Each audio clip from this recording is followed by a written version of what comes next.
Hi friends, welcome back to ఉస్తా kitchen. ఈరోజు వీడియోలో ఒక మంచి హెల్దీ బ్రేక్ఫాస్ట్ చేసుకుందాము. మసాలా ఓట్స్.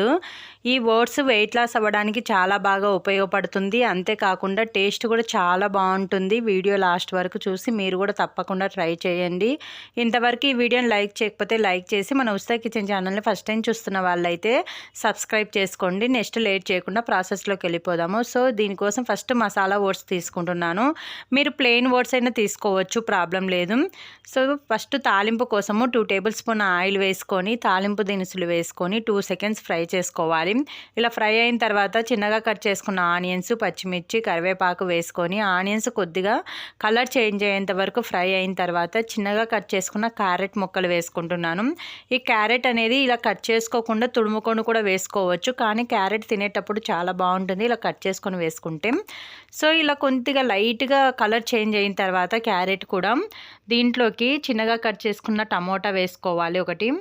ఇలా కట్ చేసుకొని టమోటా, క్యారెట్ అన్నీ సాఫ్ట్గా అయ్యేంత వరకు ఫ్రై చేసుకోవాలి. లో ఫ్లేమ్లో ఇలా సాఫ్ట్గా అయ్యేంత వరకు ఫ్రై అయిన తర్వాత నేను తీసుకున్న 2 మసాలా ఓట్స్లు 1 కప్పుకి వచ్చాయన్నమాట. సేమ్ అదే కప్పుతోనే 1 కప్పు ఓట్స్కి 4 కప్పుల వాటర్ వేసుకొని మరిగించుకోవాలి.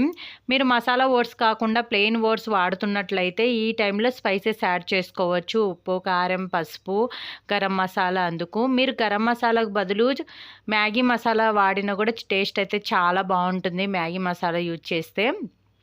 సో ఇలా మనం మసాలా ఓట్స్ వాడుతున్నాం కాబట్టి ఏమీ యాడ్ చేయట్లేదు. వాటర్ బాగా బాయిల్ అయ్యేటప్పుడు మనం తీసుకున్న ఓట్స్ వేసేసుకొని ఉడికించుకోవాలి. హై ఫ్లేమ్లో 2 సెకండ్స్ ఉడికించుకుంటే మనకి లూజ్గా ఉన్న కన్సిస్టెన్సీ అనేది థిక్గా అవుతుంది. ఎక్కువ టైం ఏం పట్టదండి. ఇలా మరిగిన తర్వాత వాటరు జస్ట్ ఒక 5 మినిట్స్లోనే అయిపోతుంది. ఈ టైంలో ఒకసారి సాల్ట్ అడ్జస్ట్ చేసుకొని వేసుకోవచ్చు మీ టేస్ట్ అయినట్టు. స్పైసెస్ కూడా కావాలంటే యాడ్ చేసుకోవచ్చు మీరు ఎక్కువ స్పైసీగా తినాలి అనుకుంటే. సో ఇలా దగ్గరకు వచ్చిన తర్వాత ఈ కన్సిస్టెన్సీ ఉన్నప్పుడే ఫ్లేమ్ ఆఫ్ చేసుకోవాలి, లేకుంటే చల్లారిన తర్వాత ఇంకా థిక్గా అవుతుంది. ఫైనల్గా చిన్నగా కట్ చేసుకున్న కొత్తిమీర వేసుకొని ఒకసారి కలిపేసుకొని పక్కకు పెట్టేసుకుందాము. జస్ట్ ఒక 5 to 6 సెకండ్స్కే మనకు థిక్నెస్ అనేది పెరుగుతుంది. చూడండి థిక్గా అయింది కదా. ఈ టైంలో వేడివేడిగా సర్వ్ చేసుకుంటే టేస్ట్, హెల్దీ, వెయిట్ లాస్ అవ్వడానికి కూడా చాలా ఉపయోగపడుతుంది. మీరు తప్పకుండా ట్రై చేయండి. మీకు ఈ వీడియో యూస్ఫుల్ అనిపిస్తే మన ఛానల్ని లైక్ చేసి సబ్స్క్రైబ్ చేసుకోండి. Thank you for watching friends.